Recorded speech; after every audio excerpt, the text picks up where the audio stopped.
అబ్దుల్ కలాం గారు మహానుభావుడు. ఆయన ఎంత కష్టపడి జీవితంలో పైకొచ్చారంటే ఆయన జీవితం వడ్డించిన విస్తరి కాదు.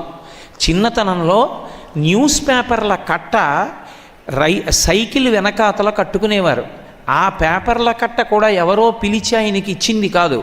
రామేశ్వరం స్టేషన్లో హాల్ట్ లేని ఎక్స్ప్రెస్ ట్రైన్ తెల్లవారుజామున స్పీడ్గా వెళ్ళిపోతుంటే అందులోంచి విసిరేసినటువంటి పేపర్ల కట్ట పట్టుకోవడానికి రైలు కట్ట పక్కన నించుని ఆ పేపర్ల కట్ట తీసుకెళ్ళి సైకిల్ వెనకాతల కట్టుకుని ఇంటింటికి తిరిగి న్యూస్ పేపర్ వేసి స్కూల్కి వెళ్ళి కష్టపడి చదువుకుని సాయంకాలం వేళ మళ్ళీ సైకిల్ వేసుకుని ఏ ఇంట్లో పేపర్ వేశారో ఆ ఇళ్ళకెళ్ళి పేపర్ బిల్లు వసూలు చేసి ఆ వచ్చినటువంటి డబ్బు ఎవరి పేపర్లు అమ్మమన్నారో వాళ్ళకి ఆ డబ్బు కట్టి రెండో ప్రపంచ యుద్ధంలో కడుపు నిండా తినడానికి రొట్టెలు కూడా లేని రోజుల్లో ఆయన వింగ్స్ ఆఫ్ ఫైర్ అన్న పుస్తకం రాసుకున్నప్పుడు దానికి సంబంధించిన ప్రిఫేస్లో రాసుకున్నారు.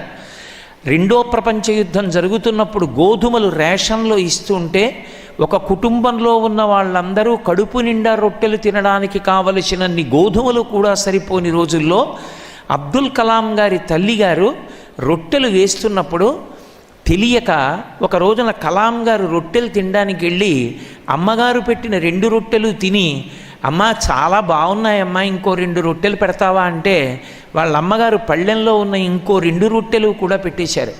పెట్టేస్తే కలాం గారి అన్నగారు వచ్చి కలాం గారిని దెబ్బలాడాడు. ఒరే నీకు బుద్ధుందా, నీ 2 రొట్లు నువ్వు తినేసావురా, ప్రపంచ యుద్ధం జరుగుతోంది, గోధుమలు దొరకట్లేదు, పోనీ వెళ్ళి తీసుకొద్దామన్నా లేవు, అమ్మ తినవలసిన 2 రొట్టెలు నీకు పెట్టేసింది, అమ్మకి మళ్ళీ రేపు గోధుమలు దొరికే పర్యంతం అమ్మకి తినడానికి రొట్టె లేదు, తినేయడమేనా, అమ్మకి ఉందో లేదో చూసుకోక్కర్లేదా, నువ్వు చూడొద్దా, అలా తినేసావే అమ్మ ఎంత బాధపడుతుంది రొట్టె లేక రాత్రి ఆకలితో అని అడిగితే కళ్ళంబట నీళ్లు పెట్టుకుని చిన్న కలాం గారు అమ్మ దగ్గరికి వెళ్ళి, అమ్మ నాకు తెలియలేదమ్మా ఆకలేసింది, రొట్టెలు రుచిగా ఉన్నాయని అడిగానమ్మా అన్నారు. అంటే అమ్మ గభాలన కలాం గారిని పట్టుకుని తల మీద ముద్దు పెట్టుకుని, నాన్న నేను తింటే ఏమొచ్చిందిరా, ఈ 2 రొట్టెలు తిన్నటువంటి నువ్వు నీ తల్లి పేరు జ్ఞాపకం ఉండిపోయేటట్టుగా కష్టపడి చదువుకుని పెద్దవాడివై నువ్వు చదువుకున్న చదువు నిన్ను కన్న దేశానికి పనికొచ్చేటట్టు, నీ పేరు చెప్పుకుని దేశం అభివృద్ధిలోకి వచ్చేటట్టు నువ్వు ప్రయత్నించాలి అని చెప్పావమ్మా. ఆనాడు నువ్వు తినవలసిన 2 రొట్టెలు నాకు పెట్టావు అమ్మా. ఆనాడు నువ్వు పెట్టిన రొట్టెలతో తయారైన ఈ రక్తం ఇవాళ ఈ దేశానికి అంతరిక్ష రంగంలో స్వావలంబన కల్పించి ఉపగ్రహాలు తయారు చేసింది. భారత రాష్ట్రపతిని అయ్యాను అమ్మా, చిత్తశుద్ధితో బతికాను. On the day of the final judgement అని రాసుకున్నారు ఆయన. భగవంతుడు తుది తీర్పు ఇచ్చే రోజు ఒకటి ఉంటుంది. ఆ రోజున నా ఊపిరి ఆగిపోయినప్పుడు నువ్వు ఏ లోకంలో ఉన్నావో ఆ లోకానికి నేను వస్తాను అమ్మా. అప్పుడు కూడా నీ కాళ్ళకి నమస్కరించే యోగ్యతతో బ్రతకగలిగిన అదృష్టాన్ని నాకిమ్మని రాసుకున్నాడు మహానుభావుడు.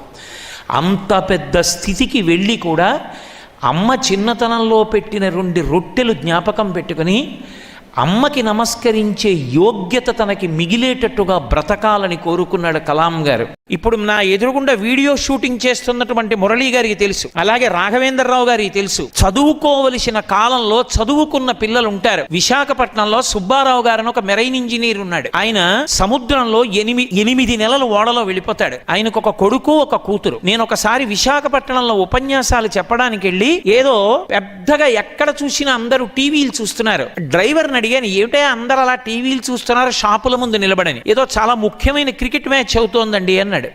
నేను వాళ్ళ ఇంట్లో బస చేశాను. నేను ఆ ఇంటికి వచ్చి ఆ అబ్బాయిని పిలిచాను.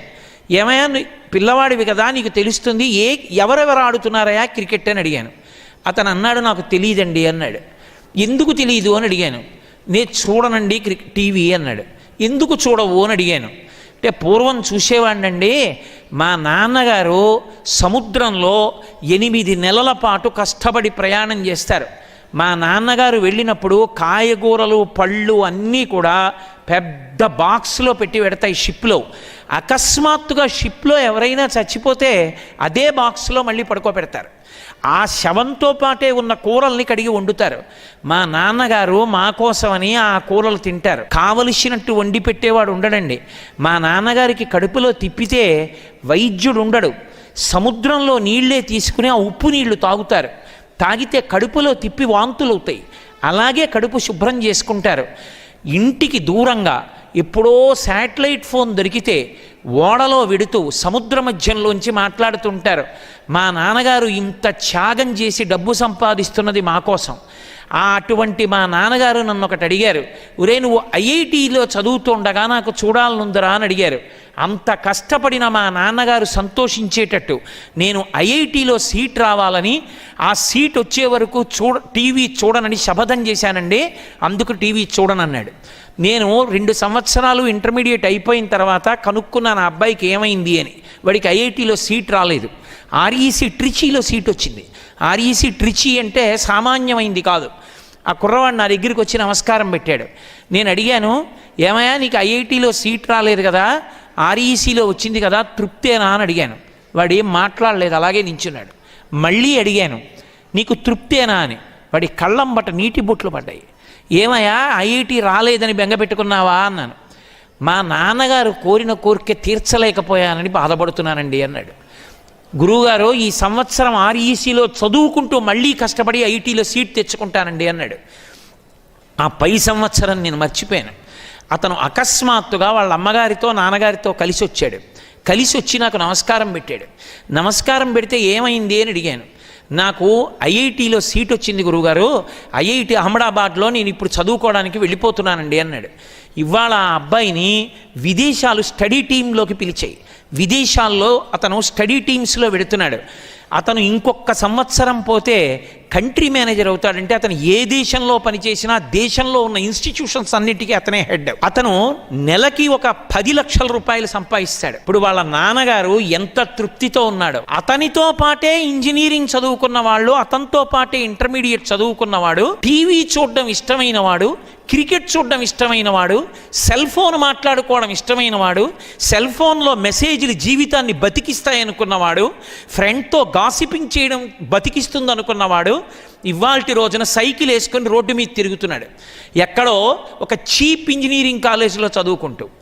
సమయాన్ని సద్వినియోగం చేసుకున్న పిల్లవాడు ఐఐటీలో చదువుకుని ఒక కంట్రీ మేనేజర్ కాబోతున్నాడు. నేను మీతో ఎందుకు అత్యంత ప్రేమతో ఈ విషయం చెప్తున్నానంటే, హితశత్రువుని గుర్తించాలి.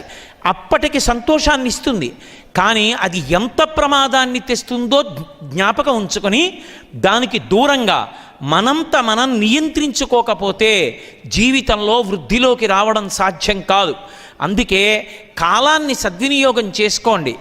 కమిట్మెంట్తో మీకు మీరుగా వృద్ధిలోకి రావడం నేర్చుకోండి.